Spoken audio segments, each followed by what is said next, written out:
กองประชุมปิดโครงการสร้างแผนกิจกรรมพัฒนาชนบทเพื่อสร้างและรับให้ชนบทอยู่บรรดาแขวงภาคเหนือและภาคกลางของสาธารณรัฐประชาธิปไตยประชาชนลาว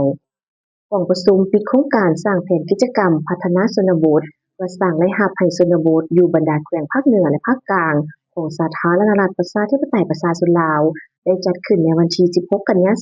2025อยู่ที่ห้องประชุมศูนย์บริการเทคนิคกสิกรรมและพัฒนาชนบทลาวเกาหลีโดยการเป็นประธานร่วมของท่านปริญญาเอกไซนครอินทวงศ์องค์รัฐมนตรีกระทรวงเกษตรกรรมและสิ่งแวดล้อม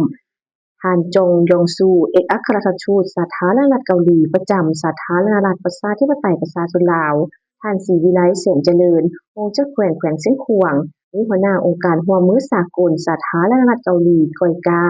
หัวหน้ากรมหัวหน้าแผนกกสิกรรมและสิ่งแวดล้อมแขวงเป้าหมายของโครงการพร้อมด้วยภาคส่วนที่เกี่ยวข้องเข้าร่วม ท่านปริญญาเอกไซนครอินทวงศ์รองรัฐมนตรีกระทรวงเกษตรกรรมและสิ่งแวดล้อมได้กล่าวว่า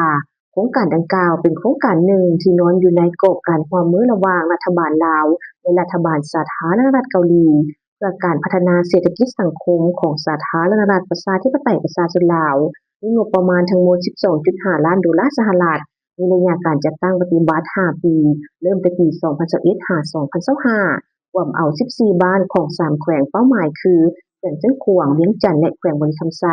ผ่านการจัดตั้งปฏิบัติในระยะ 5 ปีผ่านมาเห็นว่าสอดคล้องกับแผนการพัฒนาเศรษฐกิจสังคมแห่งชาติเช่นเดียวกันกับแผนงานของกระทรวงเกษตรกรรมและสิ่งแวดล้อมโดยเฉพาะแม่นแผนงานผลิตเป็นสินค้าและแผนงานพัฒนาชนบทแก้ไขความทุกข์ยากโครงการดังกล่าวแม่นได้สนับสนุนกระทรวงเกษตรกรรมและสิ่งแวดล้อมในการสร้างแผนดำเนินงานการสุกยูการผลิตเป็นสินค้าโดยเฉพาะแม่นข้าวพืชผักและงัวได้ปรับปรุงสภาพแวดล้อมการดำรงชีวิตของประชาชนภายในบ้านเฮ็ดให้ชีวิตการเป็นอยู่ของบ้านเป้าหมายโครงการดีขึ้นกว่าเก่า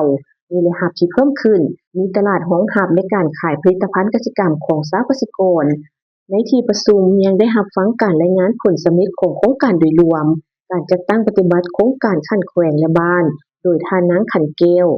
ไม้ผิดหัวหน้าโครงการร่วมฝ่ายลาวผลสำเร็จของศูนย์บริการเทคนิคกสิกรรมและพัฒนาชนบทลาวเกาหลี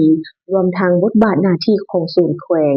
โดยท่านเลียนไซบุญมณีวรรณหัวหน้าศูนย์บริการเทคนิคกสิกรรมและพัฒนาชนบทลาวเกาหลี